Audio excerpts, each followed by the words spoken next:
Foto ini bukti Kuat Maruf diperlakukan berbeda saat di Kejagung, Ferdy Sambo dan Putri Istimewa. Tribunjakarta.com tersangka pembunuhan berencana Brigadir J, Ferdy Sambo, Putri Chandrawati, Baradae, Bribka RR, dan Kuat Maruf tiba di Kejaksaan Agung, Kejagung, dalam acara penyerahan berkas tahap 2, pada Rabu, 5 Oktober 2022, sekitar pukul 11.44 waktu Indonesia Barat. Dengan pengawalan mobil Baracuda Brimob, mereka turun untuk langsung masuk ke dalam kantor Jaksa Agung Muda Tindak Pidana Umum, Jampidum. Mereka dikawal ketat personel Brimob bersenjatakan lengkap serta beberapa orang penyidik. Tidak ada komentar yang dilontarkan dari keenam tersangka. Pantauan Tribunjakarta.com, kala itu Kuat Maruf tampil berbeda sendiri. Tersangka pembunuhan Brigadir J yang lain hadir di Kejagung ditemani oleh kuasa hukum atau pengacara mereka masing-masing. Namun tidak begitu dengan Kuat Maruf. Berdasarkan foto-foto yang diterima Tribun Jakarta, di saat Ferdy Sambo menghadap ke pihak Kejagung, ia ditemani oleh pengacaranya Arman Hanis. Arman Hanis setia duduk di samping Ferdy Sambo. Ferdy Sambo terlihat bersalaman dengan pihak Kejagung lalu ia melepas baju tahanannya dan berganti memakai rompi tahanan berwarna merah. Hal serupa juga dilakukan oleh Putri Chandrawati, Baradae, dan Bribka RR. Akan tetapi Kuat Maruf berbeda sendiri, ia menghadap pihak Kejagung tanpa didampingi oleh pengacara. Lalu apakah Kuat Maruf tak punya pengacara seperti tersangka pembunuhan Brigadir J yang lain? Kadif Humas Polri Irjen Dedi Prasetyo mengungkapkan, penyidik pasti selalu menyediakan pengacara. Sebab, hal tersebut merupakan hak dari seorang tersangka. Penyidik pasti selalu menyediakan pengacara. Pasti menyediakan. Ancaman hukuman yang di atas 5 tahun itu kewajiban penyidik harus menyiapkan pengacara karena itu hak seorang tersangka, kata Dedi kepada wartawan di Mabes Polri, Jumat, 23 September 2022. Dikatakan Dedi, ketika seseorang ditetapkan sebagai tersangka maka hak-haknya harus dilindungi.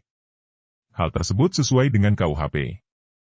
Namun sosok pengacara Kuat Maruf tak terlihat hadir saat di Kejagung. Saat Ferdy Sambo dan tersangka pembunuhan Brigadir J yang lain tiba, cuaca sedang turun hujan. Perlakuan yang tampak istimewa diberikan kepada Ferdy Sambo. Berawal dari tindakan anggota Provos yang menggunakan jas hujan berwarna kuning menghalangi-halangi area tangkapan gambar awak media. Beberapa kali awak media yang meliput meminta agar Provos tersebut tak menghalangi tangkapan gambar. Namun, di luar dugaan, Provos tersebut justru mengambil payung dan semakin menghalangi tangkapan gambar awak media. Provos tersebut kemudian menyerahkan payung ke salah satu anggota Brimob dan memayungi Ferdy Sambo saat keluar kendaraan taktis. Payung yang menghalangi area tangkapan gambar wajah Ferdy Sambo itu sontak membuat awak media kecewa, khususnya para fotografer. Beberapa awak media mempertanyakan perlakuan yang dianggap tak wajar kepada para tersangka tersebut. Pasalnya, baru kali ini para tersangka dipayungi oleh petugas Provos dan anggota Brimob. Dia sudah bukan jenderal lagi. Dia tersangka kenapa kok dipayungi, teriak seorang pewarta. Jaksa akan bekerja sesuai bukti. Jaksa Agung Muda Tindak Pidana Umum Fadil Zumhana menegaskan, pihaknya akan bekerja berdasarkan alat bukti untuk memberikan keadilan, bukan berdasarkan asumsi liar di masyarakat. Dalam proses memberikan keadilan harus berdasarkan alat bukti, ujarnya di Kejagung pada Rabu, 5 Oktober 2022. Ia juga menegaskan, pihaknya tidak bisa diintervensi oleh pihak manapun. Jaksa kami jaga integritasnya, saat ini kami pastikan Kejaksaan Agung tidak bisa diintervensi. Saya yakin juga seluruh masyarakat Indonesia bisa mengawasinya termasuk media, ujarnya. Fadil Zumhana juga mengungkap tujuan dari pelimpahan perkara kasus kematian Brigadir J. Pihak dari Kejaksaan rupanya tengah mengupayakan agar perkara hukum yang menimpa mantan Kadif Propam Polri dan jajarannya itu segera disidangkan. Rencananya, sidang kasus kematian Brigadir J yang diprakarsai Ferdy Sambo CS akan diselenggarakan di Pengadilan Negeri Jakarta Selatan. Tujuan penahanan bahwa untuk memudahkan proses persidangan karena kita ingin perkara ini dilakukan persidangan secara cepat dan berdaya ringan dan memudahkan membawa tersangka ke persidangan, ujar Fadil Zumhana. Mengurai detail, Fadil Zumhana pun merincikan nama tersangka dan tempat calon terdakwa itu akan menetap selama persidangan kasus Brigadir J. Tersangka kasus pembunuhan Brigadir J dan obstruction of justice akan ditempatkan di Makobrimob.